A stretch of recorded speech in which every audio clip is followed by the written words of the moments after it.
Hello, welcome back to Math Time with Professor Prime. I'm your host, as always, Professor Prime.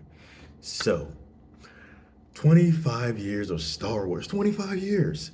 It's totally insane. Star Wars has been in my life for 25 years. I've been a fan of Star Wars for 25 years. It has been a big part of my life, personally and professionally.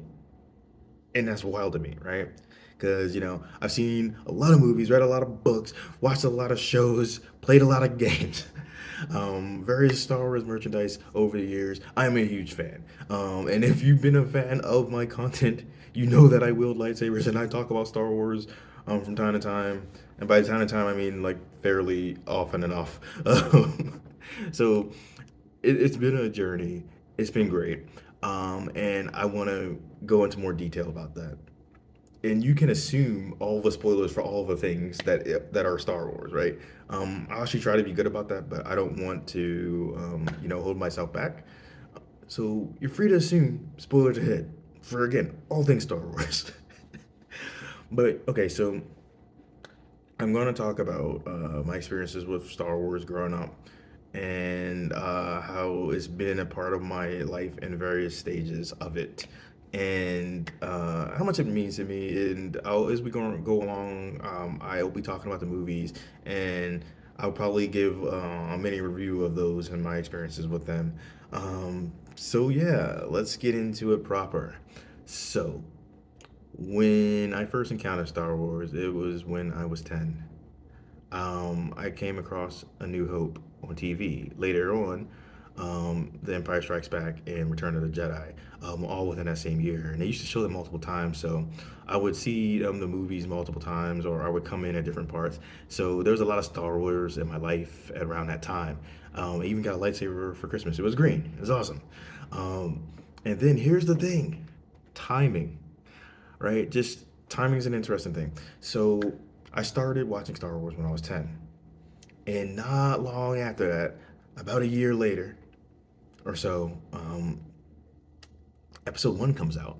So, I had watched the original trilogy several times over, and then bam, more Star Wars right out the gate. And then Star Wars kind of grew with me during that time because, like, episode one came out. And then that was when I was in middle school, right? And then 3 years later, episode two comes out, and I was in high school.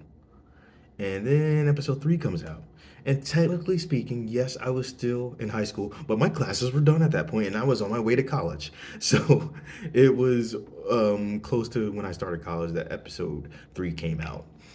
So it was cool to, have that work. And at the time, over the years, I had been playing the games, I'd been reading the books, and I had seen like, the Clone Wars, like 2D, I was gonna say movie. Although there was a TV, sorry, no. I was gonna say there's a 3D movie that came out. But anyway, I watched the 2D Clone Wars back at that time, which was just like it was crazy. Like the action is so good in that.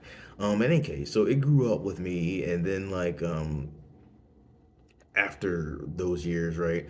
Like I had mostly stuck to playing Star Wars games for a while, but I would rewatch the movies and stuff like that and keep up to date. And for like a decade, you'd still get a lot of Star Wars stuff, but no new movies, right? And then the sequel trilogy came out, and this is post Disney, of course, and we haven't stopped getting Star Wars stuff, for better or for worse. And I'd argue better overall, but I know people would debate me on that. In any case, if we go back, I'll start talking about my experience with the movies, and I'll move into other territory as we go on. Um, I might be all over the place. Who knows? But let's walk it back to the first Star Wars. So, back then I had come across Star Wars and it just clicked with me, It was just like a space adventure.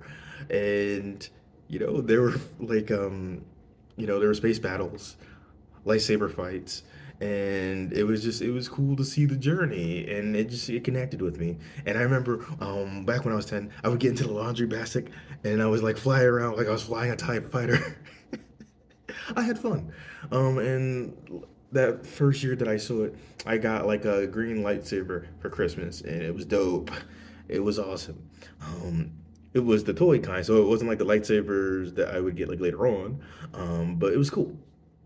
And so with that first movie, with A New Hope, um, I rewatched that in the original trilogy overall, Empire Strikes Back, Return of the Jedi, fairly recently, and I gotta tell you, my opinion has been pretty consistent with that first Star Wars.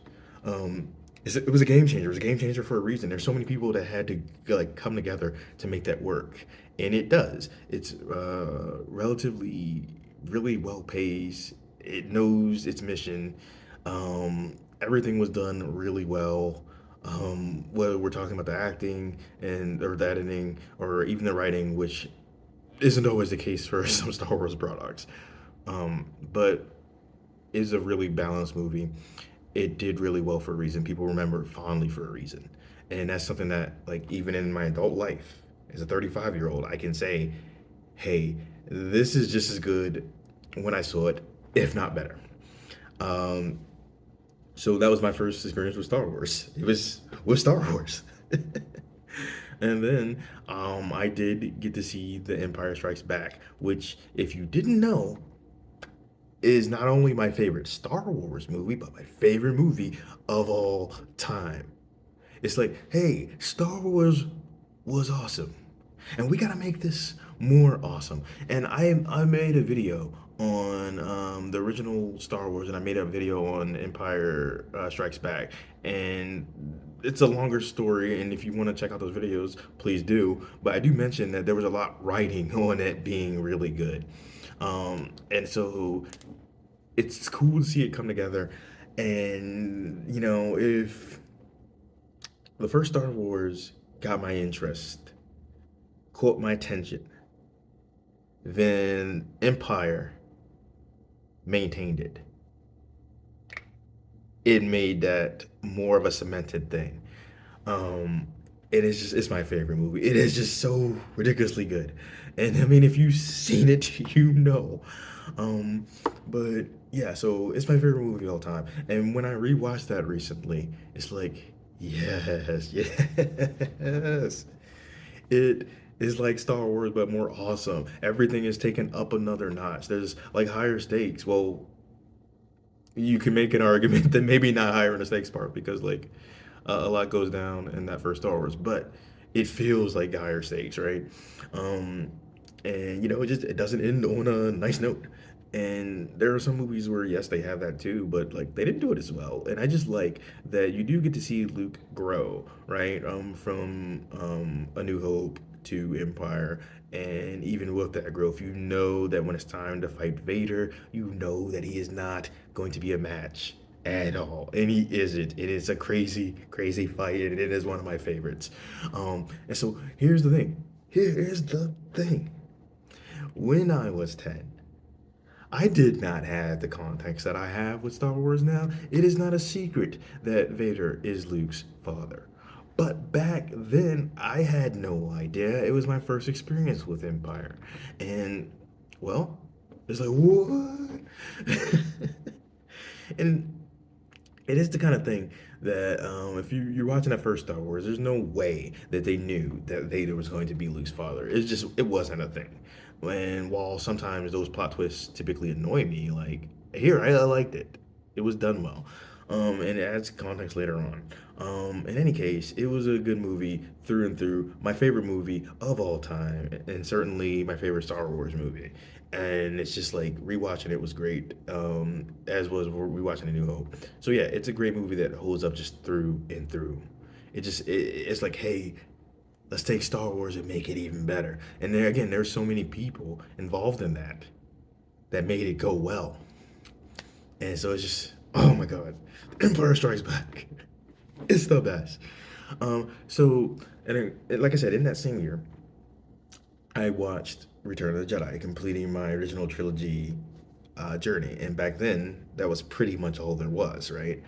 And so I watched that, and growing up, I didn't have a problem with it. As I got older, I had a bit of a problem with it. Rewatching it recently, it's like, there's still some problems. It's not a bad movie. It definitely picks up in the second half, but the first half is like it's not that it's bad, right? Like when they're doing all the chase, I'd argue that it's pointless, but it's not bad, right? It's entertaining if nothing else. Um, Wait, did I say chase? I meant more like raid. But the whole thing on Jabba's palace. When they're doing all that, right? And I say it's pointless because it's like they spent all that time doing all that infiltration, and if the goal was to do things on the stealth side of things and avoid killing everybody, they still killed everybody. like, so it was like crazy that way. But anyway, uh, I timed that whole beginning segment, and it's about 37 minutes, which is kind of crazy in a movie that's a little over 2 hours, right? Um, but it didn't kill the movie. Like I said, it picks up in that second half, and that second fight with Vader and Luke is also really good. And so I think when I look at that original trilogy, it was absolutely a magical thing when I was younger, and that magic has not decreased over time, but my perspective has changed. I enjoyed all the movies growing up, and like I do think A New Hope and The Empire Strikes Back absolutely hold up, and I'd argue that even better than when I was younger. And while there was points where I was harsh on Return of the Jedi, I have softened my stance on it, but I do think there were some flaws. People like to act like Star Wars had problems when the prequels started, right? I'd argue that that's not true.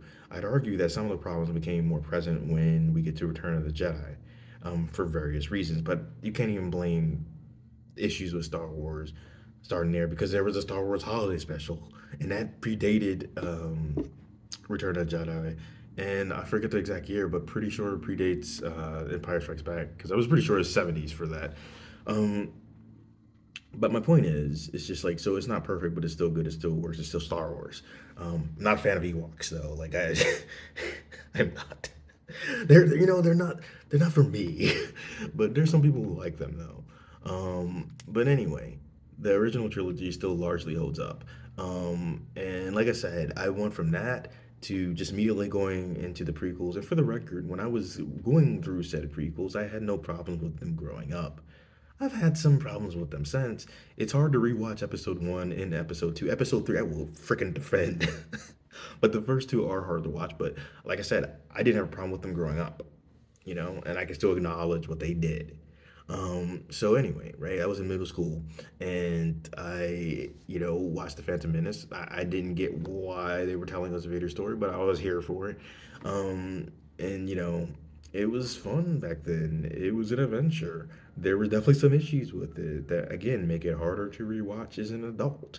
Um, but I liked it. And come on, the duel. At, sorry, forgot to turn off my ice maker, so that might happen a few times if you heard that. Anyway, so with episode one, the duel at the end with Darth Maul, like that fight was awesome. Duel of Fates is amazing. I mean, you can't beat that. Um, and so even if I have issues with episode one as an adult, it's like again I enjoyed it as a kid, and you still can't tell me that that end segment wasn't freaking awesome. And then episode two, like I was in high school when that came out, and I just like how the prequel trilogy it kind of matured in tone as we were like going on. It's a bit more serious in episode two. I did not care for the romance back then. I don't care for it now. Don't think it was done well, but I do like the action segments of that movie. They were done spectacularly. I remember watching the movies though. I wasn't a big fan of Anakin either in episode one or episode two, but like for the record, I don't think the acting was bad on that part or really any of the characters. I just had issues with the writing or just certain things coming up, but I still enjoyed episode two, and I think I don't know if you had watched it back then, if you remember this or not, but there was a lot of campaigning for that. Like there was a lot of teasers and commercials for it, and they used to have these commercials where they were talking about the professions. So it's like, oh, Jedi Knight or Senator, and droid this or whatever, and they would have the cool music. They would show some cool scenes, kind of display what they do, and had a kind of speech go with that, and that was awesome. Um, but again, much like episode one, it's harder for me to rewatch episode two as an adult. At least at this stage in my life, right? But then again, like I said, I enjoyed it growing up. I was in high school when it came out, like ninth grade, in fact, and it was cool to see like Star Wars continued to grow with me, right? And then jump to 2005, right? And I'm in my senior year of high school, just finished up classes, getting ready to go off to college, and just like that, the prequel ended. Or sorry, the prequel trilogy ended. And I'm gonna say this, like, episode three is not a perfect movie. Stupid ice maker. I forgot to turn it off, and I don't want to pause and then go back and jump in. Although I might have to pause later because of the length of this video. I don't know. It depends on where we're going with this. Either way, back to what I was saying. Episode three. Episode three is not a perfect movie, but it is a good movie. I enjoyed it through and through. I like a lot of the tones. I like the atmosphere. I like the combat. I like the music. They went pretty much all out, and I dug it. Again, it's not perfect. I felt like some things were rushed and some things were slowed down at certain points. But despite that, it ends up again being great. Um, and actually, it's my second favorite Star Wars, right after The Empire Strikes Back, which is my first, and then the original Star Wars is actually my third, because I really liked Episode three. Again, not perfect, but I dig it, and even if I didn't like the story, which I did overall, the lightsaber fights were just freaking cool. They went all out. So yeah, I spent a good deal of my formative years with Star Wars. And it wasn't just the movies, right? They were a big part of it. But throughout the journey that I described, I got into reading the books. And not only would I read like the, novelizations of the movies, but I would read all the different Star Wars books that came out in the 80s and 90s and all that stuff. So, you'd figure out what happened in the future and all that stuff. And, seeing Luke going on a journey and having his kids and Palpatine doing his crazy thing. Um, so many clones. But yeah, so I would read those books growing up. Like I would go to the library and get those out. I would also read books about Star Wars and reading behind the scenes. And speaking of behind the scenes, when the DVDs started coming out, right? Because I was at an era where DVDs were starting to come out. The prequel movies had a lot of behind the scene like footage and so many different things to explore, and that got me into that sort of world more so, because I think it's really cool about like all the stuff that's happening on behind the scenes. So Star Wars got me into that. um so yeah, it was really cool. So I watched the movies, I was reading a lot of the books, and I've also, at the time, there wasn't like the amount of Star Wars shows that there is now. But the show that we had out at the time, the Clone Wars, the 2D one, was definitely something that I watched. Um, so they were like these shorts, which for the record they are available on Disney Plus. You can find it. But there's like two seasons of it. I think the first one was what most people were going to think about when they think about that Clone Wars. It was just like the action was sick. It was fun. Done by the same dude who does Samurai Jack, right? Um, so yeah, it was fun. It was a part of that journey too for me. And the gaming, cannot forget about the gaming.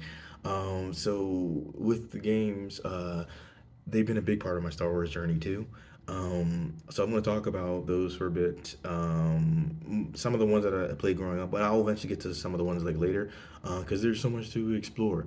Um, and I'm gonna have to realistically like split this movie, and I won't worry about that when I get to it. I'll try to find a good stopping point so I don't lose my train of thought. But anyway, so with the games, they were great because like it's just like it's fun exploring those universes. I think the first Star Wars game I actually played, It might have been the episode one game back on the PlayStation.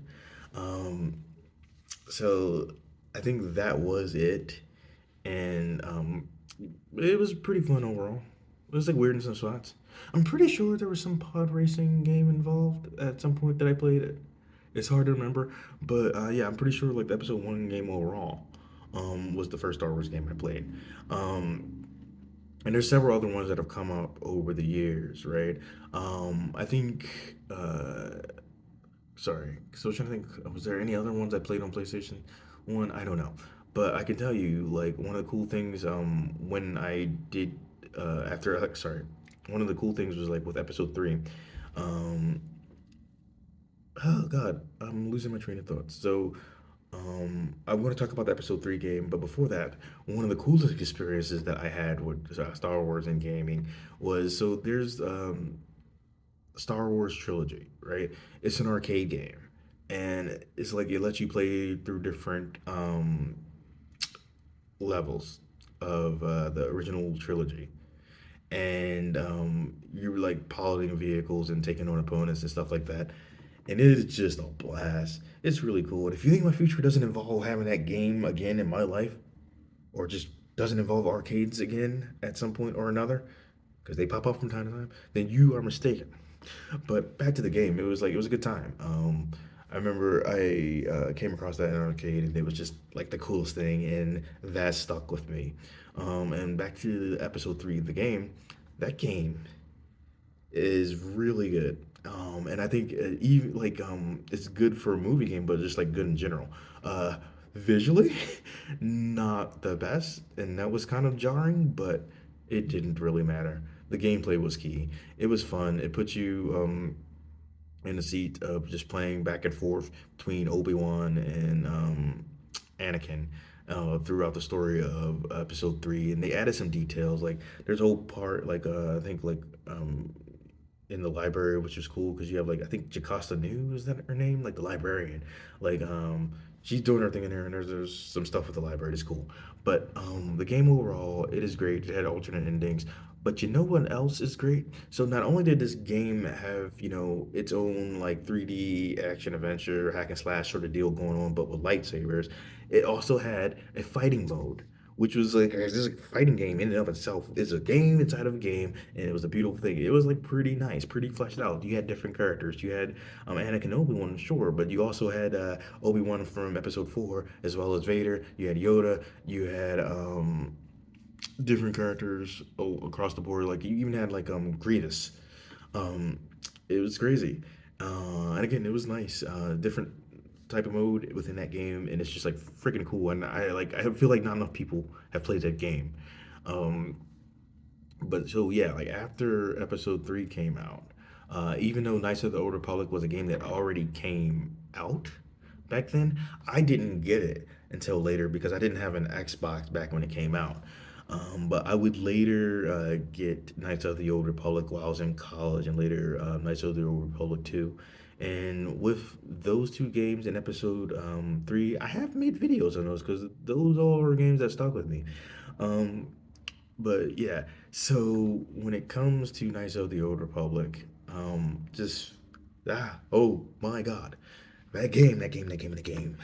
It is as legendary as people say. It is as good as people say, if not better. It takes you on a ride. And it has a really cool plot twist that you might have come across online. But if you haven't and you decide to play that game, I think it's fun. Um, it's just a very well structured game. And here's the thing, math is everywhere and everything. And I know that seems like I'm going off tangent, but hear me out. So not only is this just a thing that is, right, but I feel like gaming is a good way to explore math. And when it comes to Star Wars, I really like how math is used in those games because it's like, hey, you know, we visualize health like you would in other games, but hey, we can do that with the Force as well. You know, we can quantify these things, and I think that's really cool. And you know, it's like, oh well, you know, different Star Wars games have different systems, right? And like with Star Wars Knights of the Old Republic and a lot of like other games. It's like, hey, you can level up, you can increase your stats, you can pick new force abilities. You have a certain amount of force points, just like you do for your health points, and you have to be strategic with everything. And so it's just like it's math and action, it's math and Star Wars, and it's math and action and Star Wars and gaming. And that's just really cool.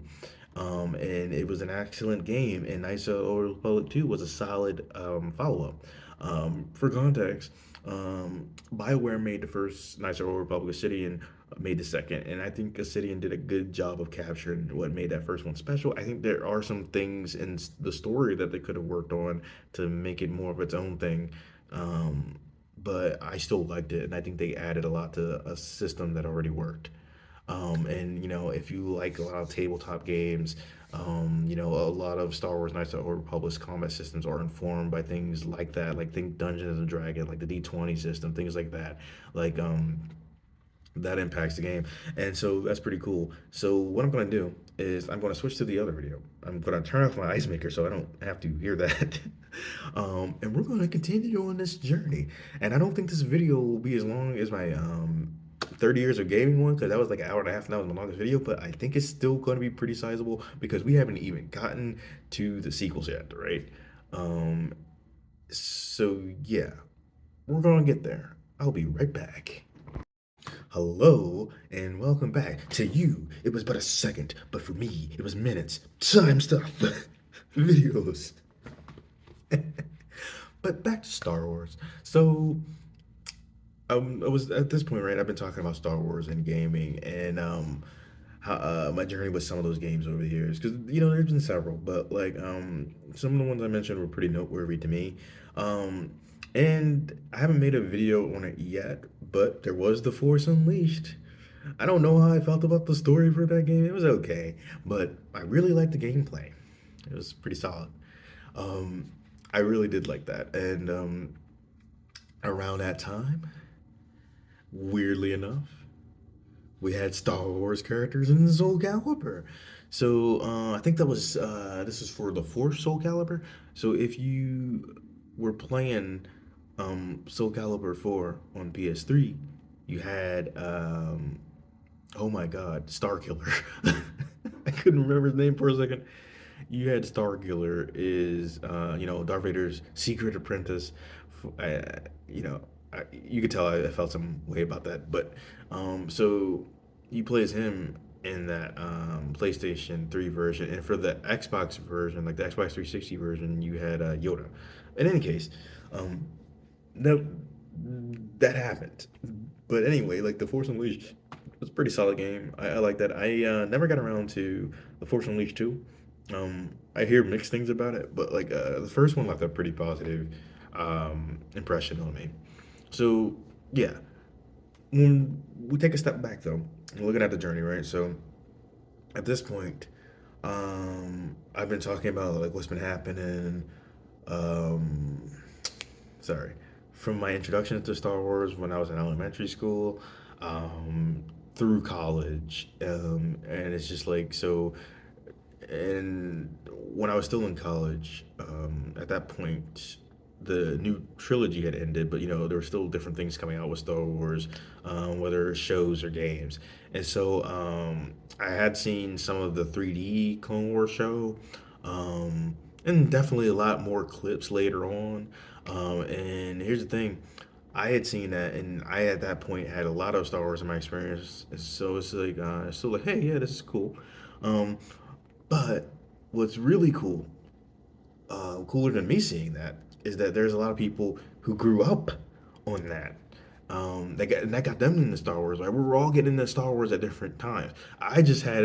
For me, I just had that cool experience of like, even though I saw it in like '97.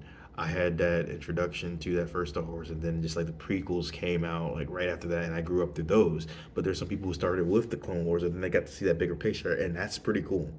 So through college, I had watched the movies, watched some of the shows, um, played a lot of the games, read a lot of the books, and I was just having a blast. Star Wars was a pretty consistent part of my life, and I got to talk. to several people along the way who shared that interest, and that was always cool to me. And we would theorize before it was cool. And we would have fun, right? And so in college, I hadn't had a lightsaber in a while, and I got one as a gift, so I had fun with that. And I'd rewatch the movies, introduce them to some friends, and I continued that gaming journey, some of which I've discussed. And so, like post college, um, stuff was still coming out, but around the time where I was working and trying to figure some things out post college was around the time that Disney bought out um you know Star Wars, which was just crazy back then and it's crazy now. And so then several years later, sequel trilogy. And by that point, it was interesting. So back when the sequel trilogy came out, I felt like it was just so fitting. And I say that because, okay, so, right, I was introduced, like I said, to the original trilogy when I was 10. And then I grew up with the prequels. And then, there's a lot of shows and games and all that good stuff along the way. And so when the sequel trilogy gets here, I'm on a new journey. It came out in 2015, right? It came out that winter. And that was the winter not only that I entered academia on a professional level, but it's when I started teaching. And it's just like, yeah. So I was not only excited to teach, but I was excited for new Star Wars content. And I liked The Force Awakens. And I know some people don't. They're like, "Oh yeah, it's pretty much a New Hope," and da da da da. It's like there's plenty of stuff that was new in there. It's meant to parallel it. But in any case, like it or hate it, people are gonna feel how they feel about it, right? But I personally liked it, and it was good to see new characters. Um, and so yeah, I don't feel like they did all that they could with those new characters, but it was nice to see them. And while we're here talking about The Force Awakens, overall I liked it. Um, I had a few things to say about it because I think out of all of those sequel trilogy movies, that's probably the least controversial. But for me, something that I don't hear talked about much is that okay, so we get our new trio, right? We get Finn, we get Ray, we get Poe, right? Um, and my thing with Finn is like he was marketed, right? To be like the face, and they sideline him, but it's worse than that. So my thing, and I was paying attention, is that like so if you've seen The Force Awakens, the Finn gets his name from his stormtrooper name, which is letters and numbers, right? And here's the thing about being a stormtrooper in that movie, it's like it, you're forced to do that. It amounts to the same thing as slavery, whether you want to say that okay, there's more steps in it than that or not, right? It amounts to the same thing, and no matter how you cut it, it's not good optics, right? Like, so you have like the black male who you are promoting for this franchise. You make him a slave that has to pretty much break free, and then his name is the name that's like pretty much numbers with some letters thrown in, but you make his name Finn based off of that, and he doesn't choose that name. He's given that name by Poe. It's like it's not a good look, and it's something that I noticed and didn't appreciate. And people complain about the Force Awakens, but I don't hear them complain about that part. They complain about the dumbest things with it, but just not that part, which again I noticed, and it's not great. But yeah, I don't feel like the new characters got enough to do like later in the movies, but I do like the characters that are introduced. And with all that in mind, it's like I don't know. Disney, they didn't handle this new trilogy in the best thing. And back to Finn for a second, it's just like I feel like Disney botched this, and George Lucas botched the thing with Jar Jar Binks, and it's just not great. Again, not good optics. But back to the Force Awakens overall. It was nice to get reintroduced to Star Wars in this new context. Because like no one was sure what it was gonna like be, and it kind of had to be a certain thing to an extent to get more people out there. But overall, I liked it. And so then the Last Jedi, came out, and instead of the usual like 3 years or so, um, it came out just like 2 years after The Force Awakens, right? And overall for The Last Jedi, I like it. I could see why it's divisive. But if I'm gonna give a big point of critique on my part for that, um, I don't have an issue with them taking chances, right? Like they did, right? I don't have an issue with them subverting expectations. But what I did have an issue with is that they walked back most of the expectations that they subverted. So they didn't really subvert anything, or at least in a substantial way. And that was my thing with it. But I still enjoyed the movie overall. And then years later, Rise of Skywalker, which I know that rubbed a lot of people the wrong way. I didn't mind it. Don't get me wrong, it is not a perfect movie. It is supremely flawed in some ways, and they pull some cheap tricks. But I liked it overall. I enjoyed the crazy stuff that they were doing with the Force. Um, and as far as what they could do, I'm like, okay. I don't think the sequel trilogy was done the best, but I don't care. It's Star Wars, and they had their merits in some form or another for those movies. And no matter what I thought about story structure, I still enjoyed those movies. I still think Disney could have handled a lot of things better. I don't think they protected like a lot of their actors from backlash or anything like that, and that's a problem that has continued. But yeah. Um, I did like the introduction back into it, but I hated seeing some of the online discourse about the sequel trilogy, because some people they were like arguing about things that didn't matter, and that's one thing. But there's a lot of people who were really open about different like things that were like either racist, sexist, or something else entirely that was awful. And I'm not saying that those things weren't being said back in the day, just that I largely didn't hear them, right? Or at least like not a lot. And so that part was disappointing, but it was good to see people get excited about Star Wars.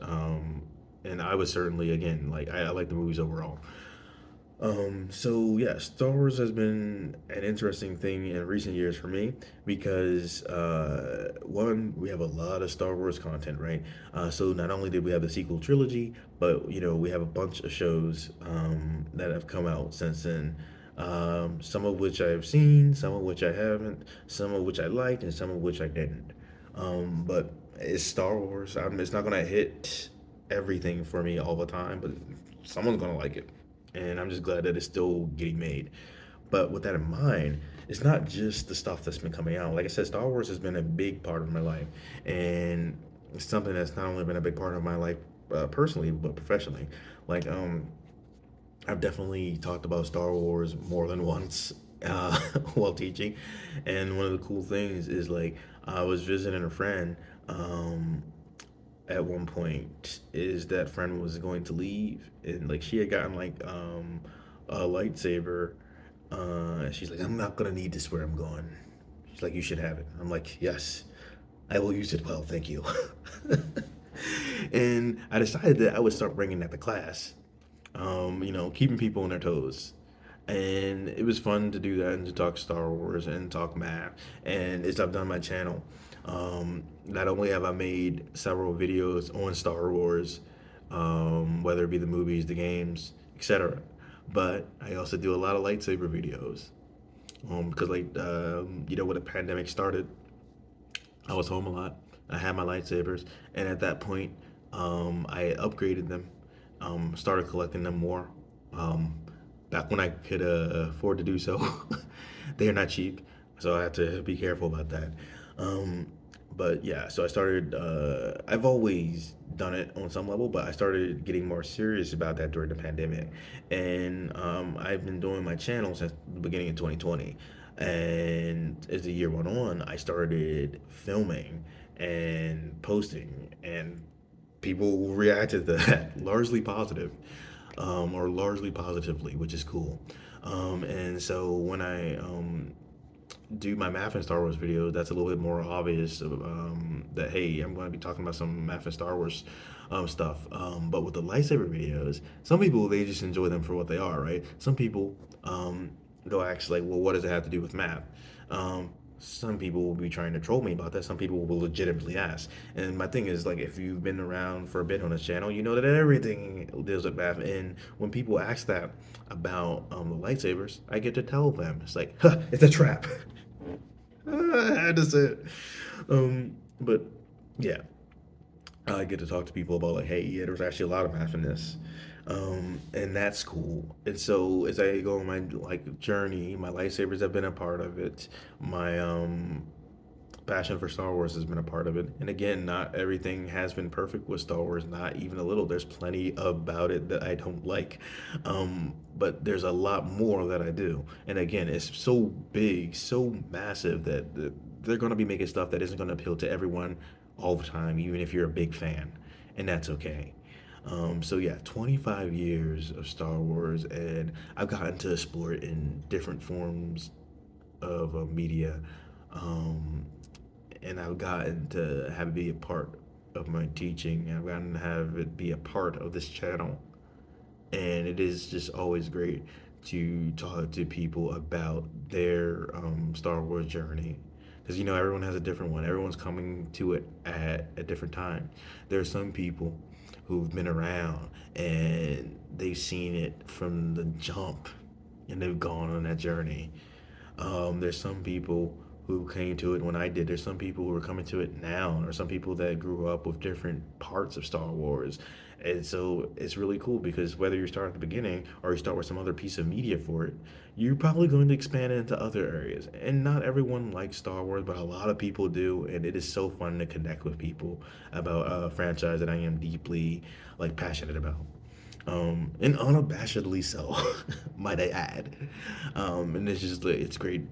So even though there's like some things like online that I'm not crazy about, like discourse wise, I see more people connecting than not, and that's awesome. So yeah, 25 years of Star Wars. I'm trying to see if there's like anything else major that I want to say with that. I'll say a few things and then I'll wrap it up. So I would say like I do like that for the most part, even though like more people are arguing about the Mandalorian now than before. Most people like it, whether they're more on like the OG Star Wars side or the newer stuff. A lot of people like the Mandalorian, which I appreciate. That being said, yeah, so 25 years of Star Wars. Who would have guessed? Like, if you told me when I was 10 that I'd still be in that 25 years in the future when I'm 35, then well, I mean, I really wouldn't have had the context with it, and I'd been wondering why you were telling me that. But I would have no idea that that could be correct, and I would have no idea back then that they were going to continue to keep making Star Wars stuff.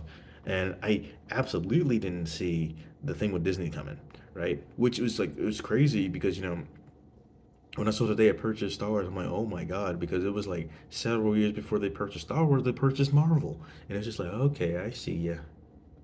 I see ya. But back to my experience overall, Star Wars is a big part of my life. And it's fun connecting with people on here about it. It's fun connecting with people offline about it. And who knows what the future will bring with Star Wars? Who knows what the future will bring for me? Who knows what the future will bring for me in Star Wars? But they do want to put me in a movie. One, they should approach that with care. But also, I'd be curious to discuss that. But yeah, more seriously though, I'm glad that they're still doing Star Wars stuff. And if there comes a point where I'm not into anything that they're putting out, it doesn't erase my bad memories, or it doesn't erase my good memories. Anyway, 25 years of Star Wars. It's been a journey, my friends. Here's to 25 more at least. I'll see you in the next one.